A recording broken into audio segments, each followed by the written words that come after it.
కాంగ్రెస్ బీజేపీలు ప్రజలను vote bank రాజకీయాల కొరకే వాడుకుంటున్నాయని నిజామాబాద్ బీఆర్ఎస్ పార్లమెంట్ అభ్యర్థి బాజిరెడ్డి గోవర్ధన్ అన్నారు. పసుపు బోర్డు పేరుతో ధర్మపురి అరవింద్ రైతులను వంచారన్నారు. దశాబ్దాలుగా పెండింగ్ లో ఉన్న సమస్యలను ఏమాత్రం పట్టించుకోకుండా అహంకారపూరితంగా వ్యవహరించారన్నారు. సుదీర్ఘ రాజకీయ అనుభవం ఉన్న తనను ఎంపీగా గెలిపిస్తే ప్రజలకు అందుబాటులో ఉండి అన్ని సమస్యలు పరిష్కరిస్తామంటున్న నిజామాబాద్ బీఆర్ఎస్ ఎంపీ అభ్యర్థి బాజిరెడ్డి గోవర్ధన్ తో మా ప్రతినిధి Ravinder face to face. Bajireddy Govardhan mass leader, class following ఉన్న నేత, సుదీర్ఘ రాజకీయ అనుభవం ఉన్న వ్యక్తికి బీఆర్ఎస్ పార్టీ నుంచి మాజీ ముఖ్యమంత్రి కేసీఆర్ గారు అభ్యర్థిగా నిలుచున్నారు. ఈ నేపథ్యంలో విభిన్న సంస్కృతులు, అనేక సమస్యలతో కొట్టుమిట్టాడుతున్నటువంటి నిజామాబాద్ పార్లమెంట్ సెగ్మెంట్ పరిస్థితి ఏ విధంగా ఉంది అనే అంశంపై తెలుసుకోవడానికి బాజిరెడ్డి గోవర్ధన్ గారు సీనియర్ పొలిటీషియన్ మనతో ఉన్నారు. మరిన్ని వివరాలు అడిగి తెలుసుకునే ప్రయత్నం చేద్దాం. మీరు చెప్పండి, ఇదొక విభిన్నమైన సంస్కృతి, ఈ వాతావరణం డిఫరెంట్గా ఉంటుంది. భిన్నత్వంలో ఏకత్వం ఉన్నటువంటి మినీ ఇండియాగా పిలువబడుతున్నటువంటి నిజామాబాద్ పార్లమెంట్లో సుదీర్ఘ రాజకీయ అనుభవం ఉంది.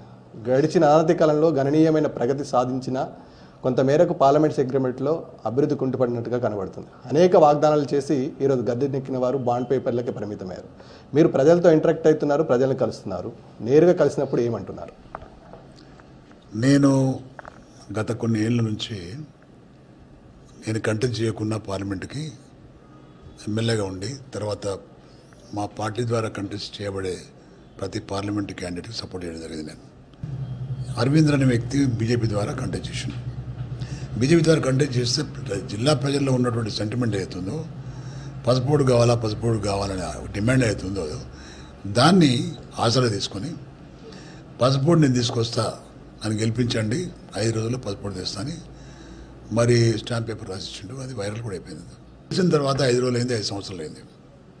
మళ్ళీ ఎక్కడ చివరిలో మొన్న రీసెంట్లీ పసుపోడు ఇస్తున్నామని చెప్పేసి జీవో ఇచ్చేసిండు మోడీ గారు. అంటే ఫస్ట్ టైం కంటెస్ట్ చేసినప్పుడు పేపరే, సెకండ్ టైం కంటెస్ట్ చేయ ముందు కూడా ఒక పేపరే. ఇప్పటి వరకు పసుపోడు తెచ్చిన దాఖలాలు లేవు. ఈవెన్ ల్యాండ్ ఐడెంటిఫై చేసింది లేదు.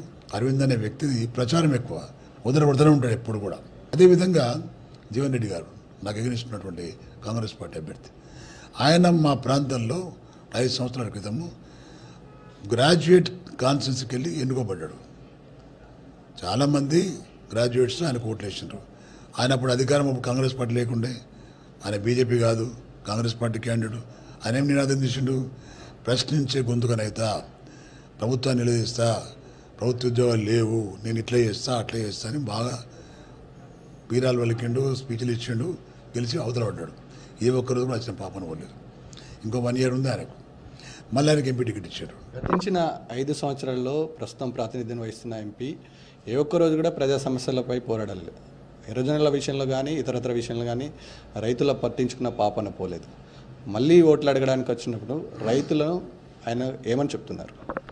ఒక విషయం అండి, ఈ దేశంలో పార్లమెంట్ మెంబర్ను తరిమికొన్న సందర్భాలు ఎక్కడ లేవు. ఒక్క నిజామాబాద్ పార్లమెంట్ కాన్స్టిట్యూన్సీ జరిగింది. 3-4 గ్రామాల ప్రజలు 3-4 times గ్రామాలకు వస్తే రానికుండా చేసిండ్రు, తరిమేసిండ్రు. పచ్చి అబద్ధాల కూర చూటాకూరు. కాబట్టి ఇది ఇచ్చిన వాగ్దానం ఒకటి నెరవేర్చలేదు. మా గ్రామానికి ఇంతకుముందు రాలేదు, ₹1 ఎంపీలాడి ఇవ్వలేదు. అలాంటి మా గ్రామంకు రావద్దని తరిమి కొట్టిరు కూడా. హామీ ఇచ్చి నమ్మించి జనాన్ని మోసం చేసింది కాబట్టి జనం తరిమి కొడతా ఉన్నారు. ఒక్క పని చేయలేదు. ఒక్క పని అంటే ఒక్క పని కూడా చేయలేదు.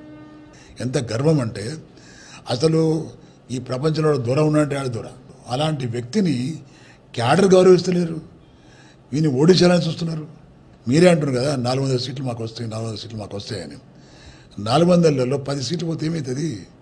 మోడీ ప్రధానమంత్రి అయితే నమ్మకం మీకు ఉన్నప్పుడు 10 సీట్లు పోని కదా.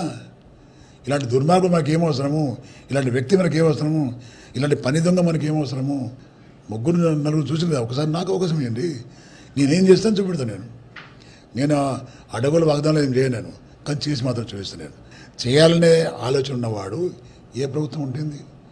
తప్పుడు చేస్తాడు. ప్రజలు దయచేసి ఆలోచించాలి. ఇవాళ ఈ రాష్ట్రంలో ప్రభుత్వం పచ్చి అబద్ధాలు చెప్పి, పచ్చి అబద్ధాల వాగ్దానాలు ఇచ్చి జనాన్ని మోసం చేస్తారు. గ్రామాల్లో ప్రజలు తిడుతున్నారు రేవంత్ రెడ్డిని. ఇది ఒరిజినల్ కాంగ్రెస్ కాదు, డూప్లికేట్ కాంగ్రెస్ అంటున్నారు వీళ్ళు. ఒరిజినల్ కాంగ్రెస్ పార్టీ రాజశేఖర్ గారితో చచ్చిపోయింది అంటున్నారు. ఇప్పుడున్న పార్టీ తెలుగు కాంగ్రెస్ పార్టీది. ఈ పార్టీ మనగలిగేది లేదు. రేపు పార్లమెంట్ ఎలక్షన్ దాకా ఈ వాగ్దానాలు చేస్తూ ఉంటారు, చిన్న చిన్న ఏదో చేస్తూ ఉంటారు. తర్వాత ఆ వ్యక్తి కూడా ఉండడు ఇక్కడ. నేను అనుకుంటా బిస్తర్ బిచానా లేకపోతే చక్కగా బీజేపీ వెళ్ళిపోతాడు ఆయన. ఎన్నికల ముందు ఫ్రీ బస్ అని, ఎన్నికల ముందు ఇంకేదో అని ఏమీ లేదు అసలు. జనం తిడుతున్నారు కాంగ్రెస్ పార్టీని, ఆడవాళ్ళు ఇంకెక్కువ తిడుతున్నారు వాళ్ళు. కాబట్టి రైతు బంధు దిక్కు లేదు, రైతు బీమా లేదు, బోనస్ లేదు, రైతులకు బోనస్ ఇస్తున్నారు నువ్వు. ఇవన్నీ ఇచ్చే మొఖాలు అవి పచ్చి అబద్ధాలు చేసి మంచిగా పనిచేస్తున్నటువంటి ముఖ్యమంత్రి గారిని మోసం మాటలతో గద్దెదించి జనం ప్రాణాలతో ఆడుకుంటున్నారు తప్ప ప్రజలకు వరగొట్టేది లేదు. కాబట్టి దయచేసి చెప్తున్నా, మన నిజామాబాద్ పార్లమెంటరీ కాన్స్టిట్యూన్సీలో ఉన్నటువంటి 7 అసెంబ్లీ నియోజకవర్గాల్లో ఉన్నటువంటి ప్రజలకు చేతులెత్తి నమస్కారం చేసి చెప్తున్నాను. దయచేసి ఒక్కసారి నాకు అవకాశం ఇవ్వండి. బీఆర్ఎస్ పార్టీ అధికారం లేకున్నా నేను తప్పకుండా ఈ ప్రాంతంలో ఉన్న సమస్యల్ని పరిష్కారం చేస్తా.